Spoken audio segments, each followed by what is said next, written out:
Hey guys, it's Curtis from Magical Menagerie, and I was going to take some time to answer a couple questions that we didn't get to in our other videos while Carmen is asleep. And I usually work third shift, so I'm awake, very awake right now. And I guess I'll just take my time to do these. It's like 4:12 in the morning, and I'm all alone and bored. So I'm going to answer some questions for you guys. In some of our past videos that we've posted, we've missed a couple questions because we haven't had time to cover everything. So I'm going to go ahead and answer.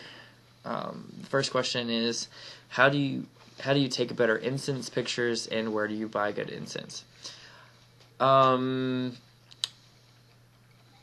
Incense pictures are really cool. I don't do them very often because I can pretty much see everything that I need to see. But a good way to get incense pictures is to burn a lot of incense at one time.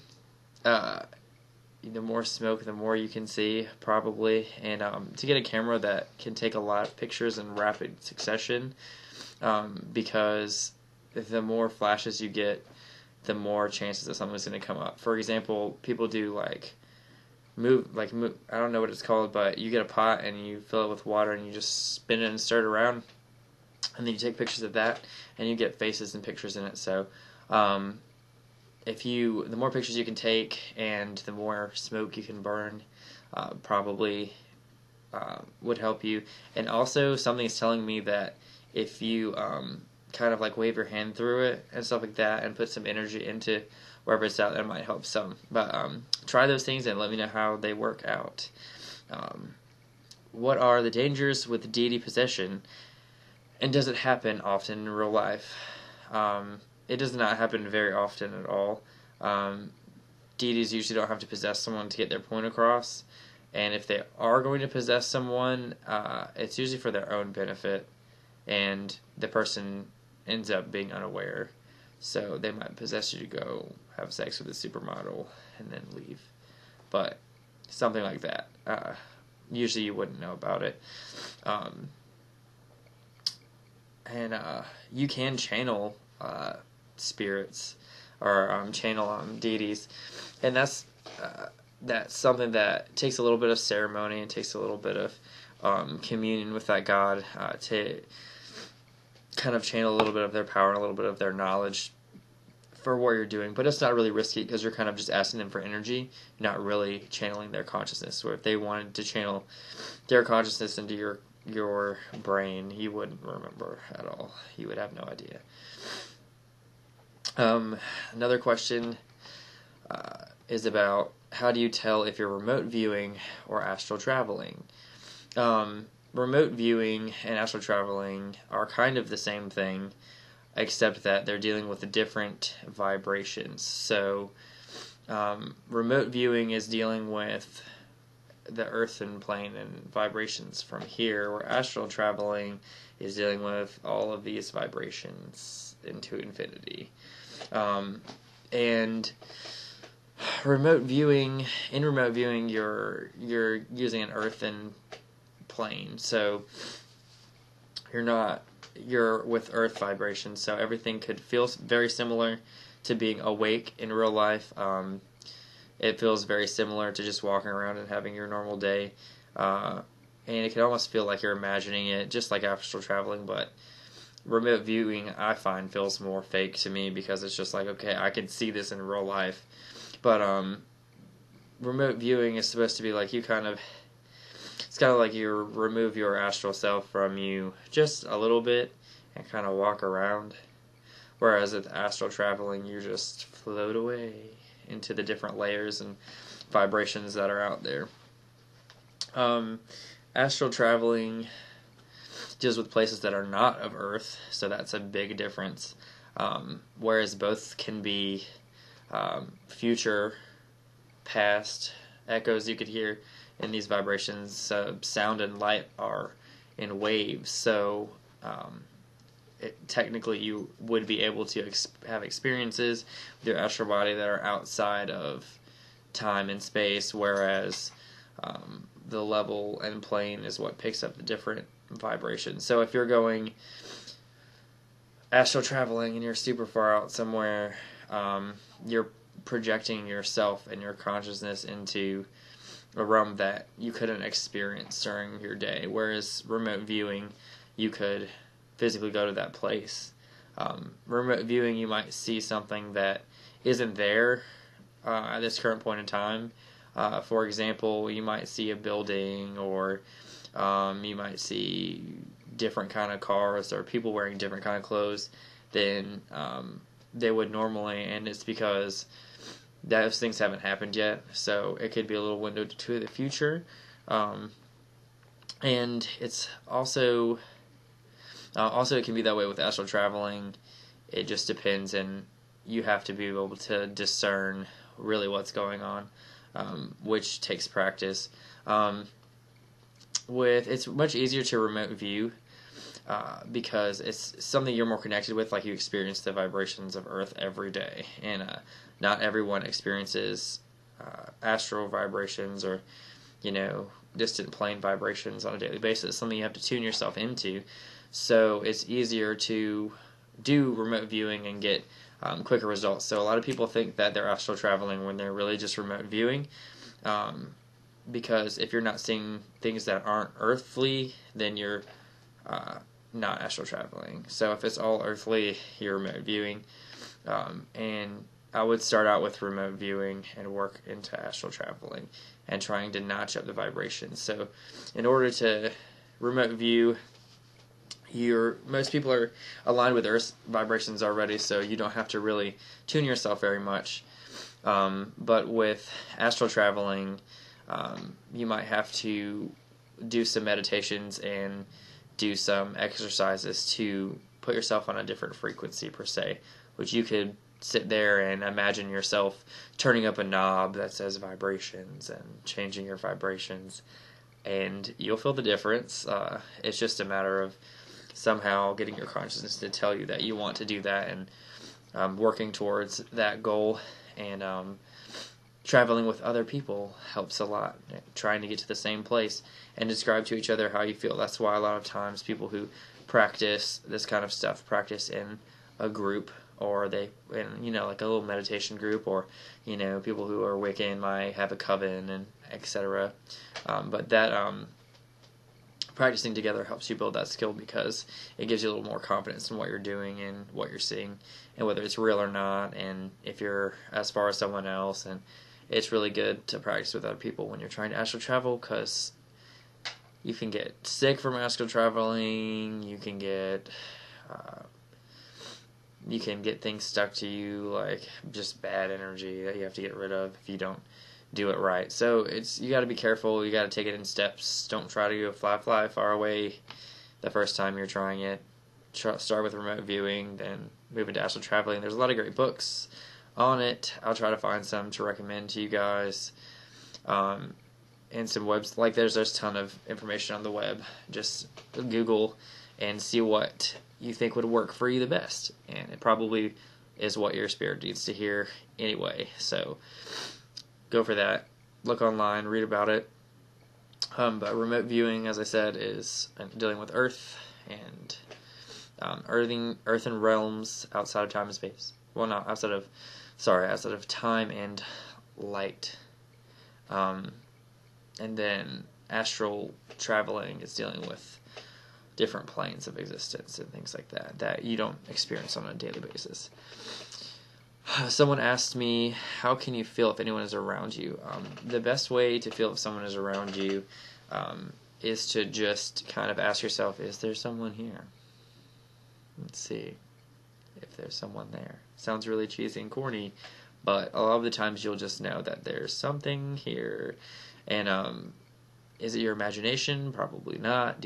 Should you be creeped out, though? Or should you be concerned?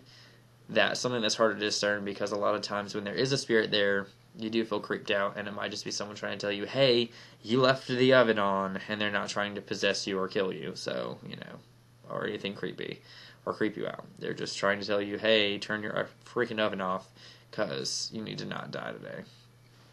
A lot of spirits that have a message for people who aren't very, they're very psychic, or they haven't really developed a level of communication with spirits.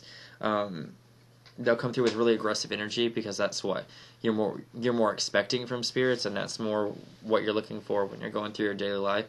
So attune yourself to any message and listening for any message, and practice asking if there's any messages for you when you're meditating or when you're sitting there praying or anything like that, and see what comes up there, because there might be stuff that's around you all the time. I mean, there's stuff that's around you, anywhere you go, but if you want to know specifically who it is and what they want, you can just ask, and a lot of the times, if you just let your mind be open, they'll know.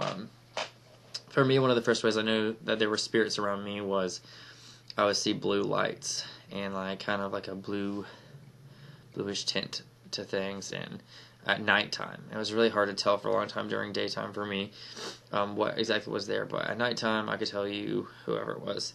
Another way you can tell is using things like dowsing rods, which are like the little rods that you hold and you walk and they kind of swivel and stuff, and you just ask it to show you yes and no, or yes and no, whatever, and they'll answer questions and things like that, and you just kind of walk around with your little dowsing rods. That's a good way to know if something's there. Also, people use the little meters. That'll tell you if something's there too. So anytime you get curious, you can test it with, if you think something's there and you're like, I feel like something's here. Okay, well, go test it with your dowsing rods or your little meter. And if you're right, then holy crap, that's what it feels like to know that someone's here. And then eventually you kind of associate a spirit's feeling with, whenever you got a positive result. So that's a good way to gauge yourself, is to test it every time you think that there's something there, and analyze and assess how you were feeling in that moment, and remember that, because probably that is your indicator, because everybody's kind of different. Like where I see blue lights, some people see green, or some people feel creeped out, or some people feel angry or tense and when spirits are around, and some people are like, whoa, I feel sick, oh, something's wrong. A lot of times I get pressure in the back of my head too. A lot of psychics that I've talked to say that they feel that pressure here when someone's trying to send them a message. So that can be some telling of you to open up and listen. Let's see. Sorry, I'm having a hard time breathing. I've been having allergy problems for forever, and I get winded when I try to talk. Let's see. Alright, so this next question has to do with astral traveling too. It says, can people truly visit you by astral traveling? And I've been threatened a lot in the past by a few people, or have been made uncomfortable by people saying that they want to astral travel to me. Okay. Can you do this? Yes, you can. You can astral travel to someone. But it's not, there's a difference between astral traveling and remote viewing to someone, because remote viewing is dealing with Earth and your spirit in Earth, or bringing your spirit to Earth and, going to see somebody. It's real easy, honestly. Hey, we gotta train again, but it's real easy to do that. Then to astral travel to wherever someone's spirit is, there's a little bit of a difference, because for me, my spirit stays in a certain little space, and I go there sometimes. I go see through my spirit's eyes, if that makes sense, and what's going on with everything in the astral realm. I just take my consciousness there and leave here and have my consciousness up here, and that's a whole different place. So if you have an astral, your higher self is just chilling up here, and you ask it to come down to go help you see what's here in the earthen realm, you're on this level, but your spirit's just going to float back away up to wherever it was at, chilling. Whenever you stop, it's just going to go back to your little happy place up here and chill until you're like, oh, let's do some stuff. So my spiritual self sits in, I don't want to describe it because I don't know about you to go there, but because people can visit you, and it's really not a good thing.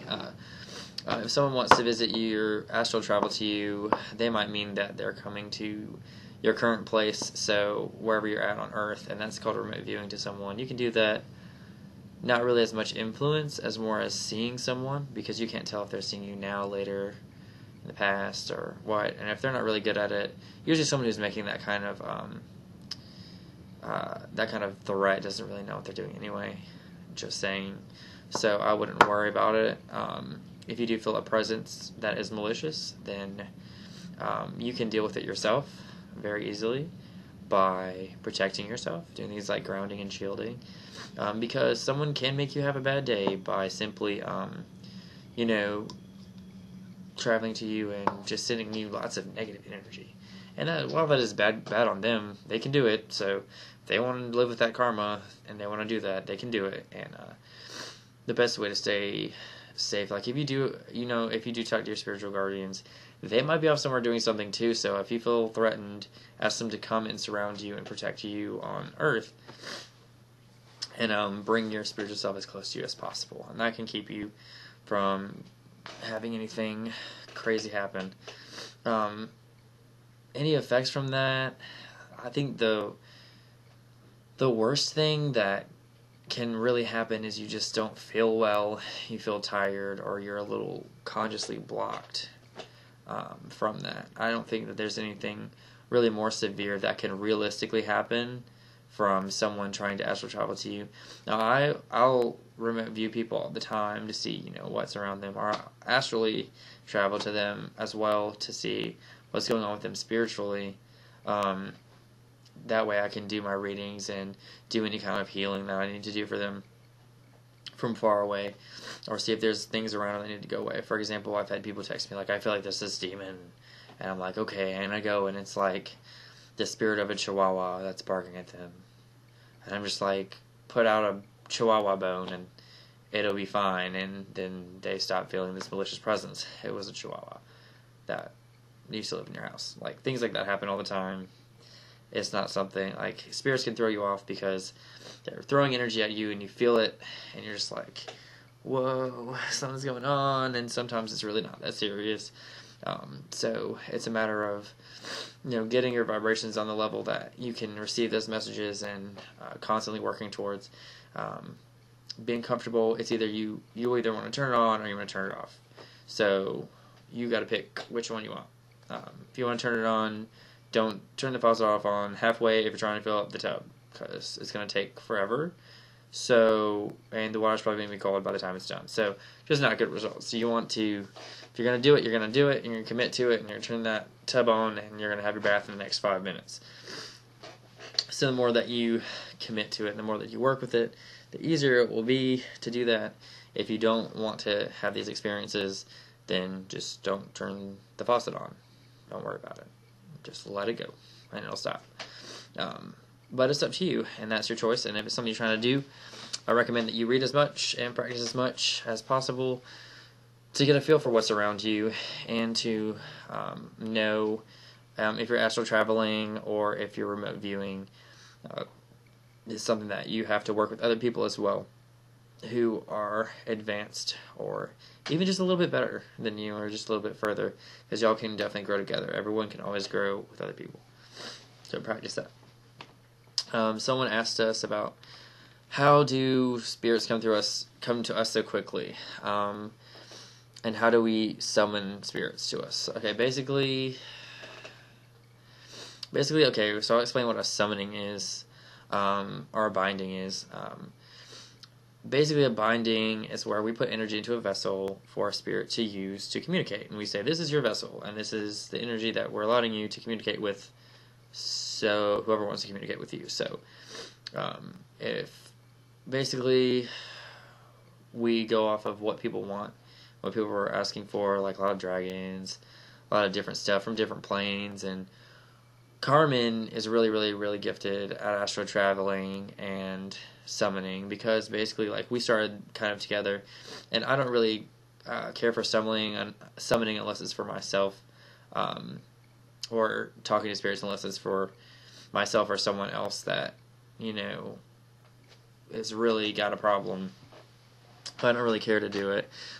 But basically, you're asking the spirit, hey, would you like to make a connection with somebody? Would you like us to help you make a connection with somebody? Because most of the time, every time you pray, every time you do anything spiritual, things come to help you answer your call. So they're sent here, or they're walking around and they're like, hey, you need help. I'm coming. So they feel you out. They like your energy. Then they give us this message like, yeah, that guy, I like him, so send me. And we're like, okay, we'll let him buy you. Fine, okay.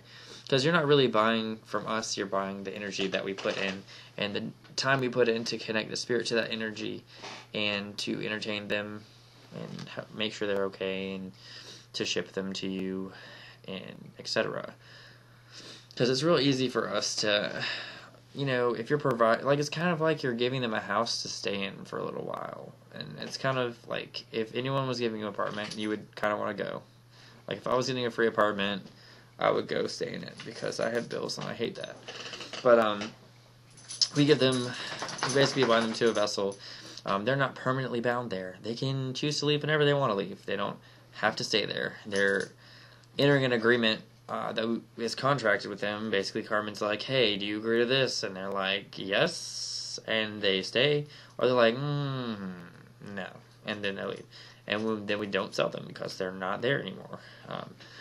But basically, we've got just a lot of spirits that come to us because they know this is what we do, and they want to go meet people, and they like to see people's spirits grow and be happy, because they're all on the same level. So it's kind of like helping you manifest a friend here, like a spiritual friend.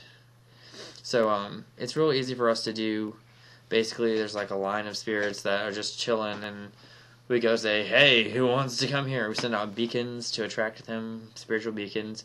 That's a little thing, basically, like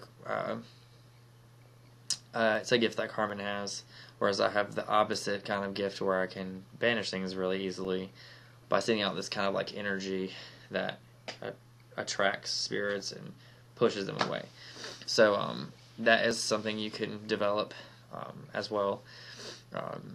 It's kind of like you feel your aura and energy, and you push it out, or you push it out with the intention of bringing things towards you, or you push it out with the intention of pushing other things away. So that's something you can do. And that's another way we attract them, or we call it sending out a beacon, and it's a little bit more complicated than that, but we'll cover that some other time. Is it possible to bind other people's spirits? That's a tricky question. Well, spirits say that you can, but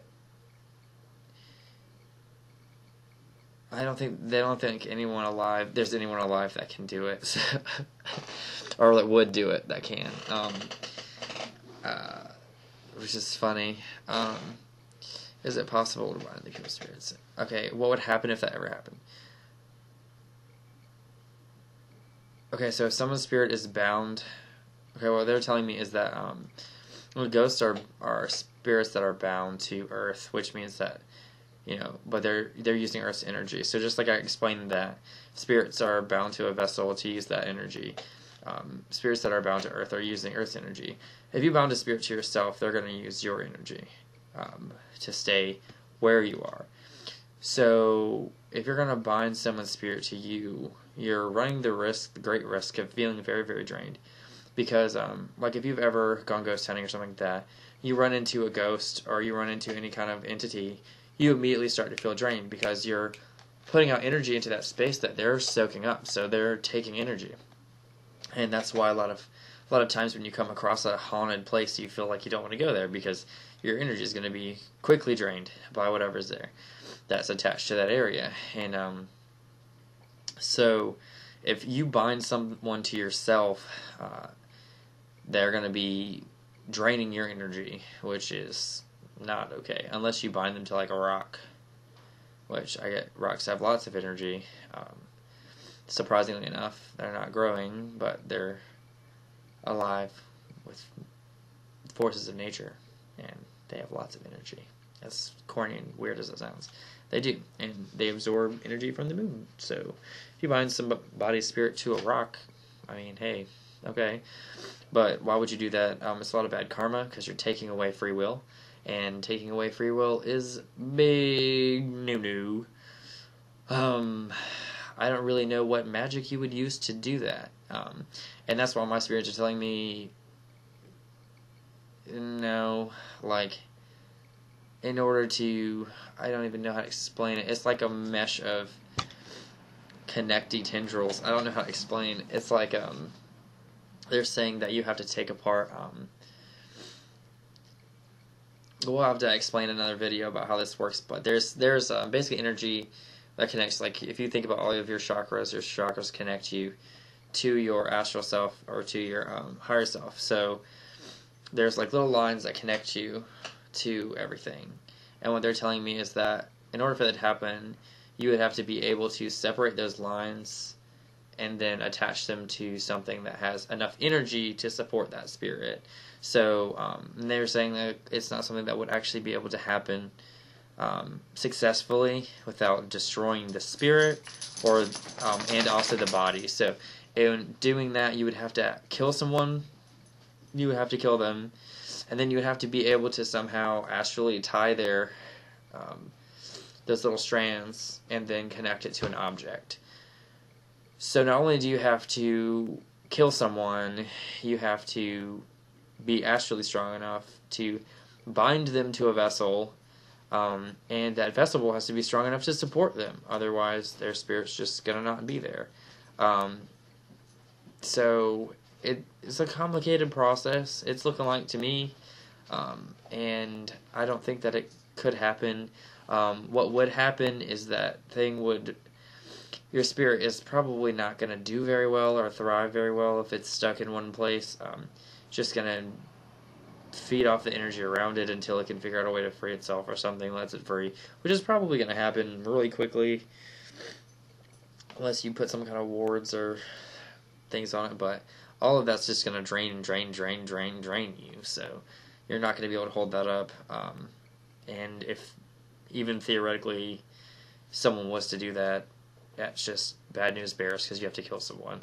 And why would you do that? That makes no sense. It's really bad. And like the karma from that is also bad too, because you're preventing someone from growing. You're preventing their spirit from growing. And also I'm seeing the potential of that spirit dying. So not only could you kill someone's body, you could kill their spirit. And if it's draining you for energy, if you bond it to yourself, then you might die as well, if you can't separate yourself from that energy. And if you put it to a vessel, that vessel would have a lot of really bad energy radiating from it for a long time. Kind of like a spiritual aftermath nuclear bomb kind of deal. This is an interesting topic. I'm going to have to ask more about this later, because they're showing me all kinds of craziness, and just like a whole bunch of and like somebody tried to do it in like the 1500s, and I don't know, like aftermath. Just awful. It just doesn't work. Let's see, something came through. So what if something comes through to you that isn't for you? If something comes through that's not for you, then it won't stay. It'll just leave. It'll say hi and leave. Usually it'll come with a message, or it'll just leave and be like, oh, hi, bye, gone. So you won't really know. Do the spirits that we summon visit us beforehand? And how do we know? Yeah, a lot of stuff visits us before we bind it. Like, it'll come to us and be like, when I say come to us, they'll come to like our higher self, and we'll just be meditating one day, and then spirits will come. Or usually I'm just sitting around the house, and I'm always like, hey, who's there? And it's just like, hi, my name is Melanie, and I'm a fairy, and I like cooking, and I really, really, really, really, really love vanilla. And next time you make vanilla cupcakes, leave me one, because they were so good last time you made them, and I didn't get to smell any. Okay, so I'll be like, okay, Melanie, cool. And then I'll make cupcakes and leave one out, and she'll be like, "Oh my gosh, you're so nice, thank you. You remembered me from 3 months ago. You're so sweet." Do you know anybody who likes cupcakes? Because I want to help them make cupcakes, because I love cupcakes. And I'll be like, okay, I'll find someone who likes cupcakes and baking and wants to just feel joy, and we'll send you off to them. So that's kind of how we can see spirits beforehand. But we get a lot of traffic through our house. Like, if you ever came to our house and you're a medium, you'd just be like, oh. Like, our living in our house is like, it's crazy. Like, we put up a bunch of pictures of all the orbs in our house. And I don't think people, I mean, it's not Photoshop. Like, it's straight up off my phone. And I took pictures, and there's orbs everywhere. So we have a lot of spirits all the time. Just coming through. And they're just all the time. Coming through. And we just say, hey, how you doing? And they say, hey, how you doing? And we get along with that. And if, you know, like I said, when we summon spirits, we call for spirits, similar energy for spirits to come, and we just kind of go through. It's kind of like they're in a line, and they're like, okay, my name is such and such, I'm this old, blah, blah, blah, blah, blah. I want to go to this kind of person, and we're like, okay, we'll find them. It usually takes a while for us to find, but most of the time, we get exactly what people want, exactly when they need it. So, we do have some beforehand, but not necessarily all the time. And I hope that I got to everyone's questions and wasn't very confusing. Sorry, I am a little sick, and I have been for a minute. And so I guess a couple of my last videos have been kind of like lots of pauses and breathing. So sorry for that, guys. And I hope that this video helps you and wasn't boring, because I look like I'm like halfway to death. But love you all, and thank you for watching, and I hope this helps. If you have any other questions, just go to the links in the description, and I can help you. Love and light, and I'll talk to you all later.